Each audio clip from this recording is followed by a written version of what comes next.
akala mong mayaman na si Elon Musk, wait till you hear about the richest people in the Bible. Opo, mind-blowing yung yaman ng ilang mga karakter sa Biblia. At kung inaakala mong number 1 si King Solomon, nagkakamali ka. Ito ang top 5 na pinakamayamang tao sa Biblia.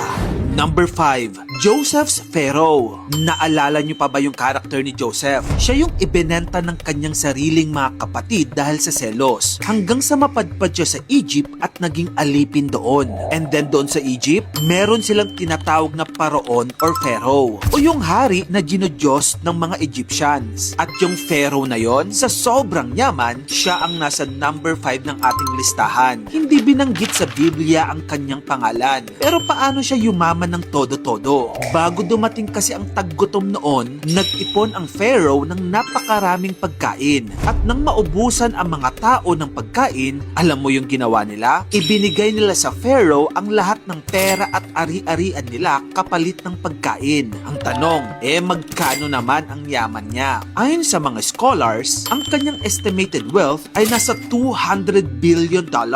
To put that into perspective, kailangan mong i-times 125 ang yaman nung viral Pinay billionaire na si Teresita C. Coson na isa sa may-ari ng SM. Grabe no? Number 4, Haring David. Si David ang dating batang shepherd na tumalo sa higanting si Goliath. Kalaunan, naging isa siya sa pinakadakilang hari ng Israel at naging ama ni Haring Solomon. Bago siya namatay, naghanda si David ng napakaraming ginto, pilak, bronze at iba pang mamahaling materyales para sa pagtatayo ng temple. May royal treasury din siya, minahan ng copper. Basta mayaman siya. Ang tanong, magkano? $300 billion ang kanyang estimated wealth. To put that into perspective, kung isa kang minimum wage earner dito sa Pilipinas, kailangan mong magtrabaho ng 76.4 million years nang walang tigil araw-araw para lang pantayan yung yaman ni Haring David. Ang OA, no? Number 3, Cyrus the Great. Si Cyrus the Great ang makapangyarihang hari ng Persian Empire. Siya yung sumakop ng Babylon at nagbigay daan para makabalik sa Jerusalem ang mga Hudyo at muling maitayo ang temple.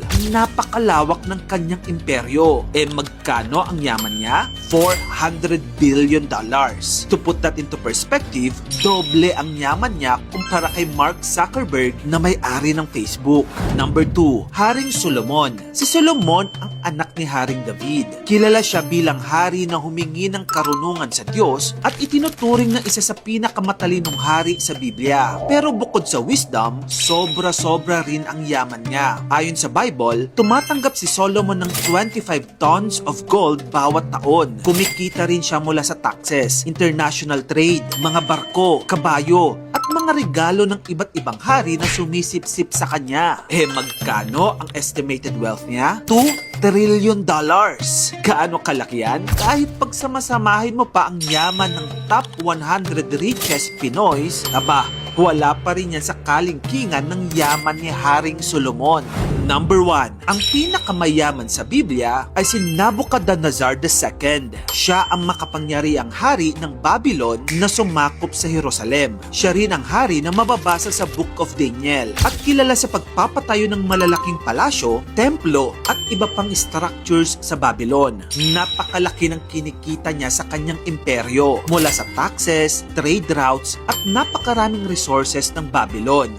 Magkano ang yaman niya? $2.5 trillion. To put that into perspective, ang richest man on earth ngayon ay si Elon Musk. Pero kahit doblehin mo pa ang yaman niya, kulang pa rin yan para pantayan ang yaman ni Nabucodonosor II. Grabe nga no? Disclaimer lang ha, ang mga nabanggit na amount ay estimates lamang ng mga experts. Noong panahon kasi ng Biblia, wala pang Forbes na nag-e-estimate ng yaman ng isang tao. Ang tanong, naniniwala ka ba? Tara, pag-usapan natin yan sa comment section.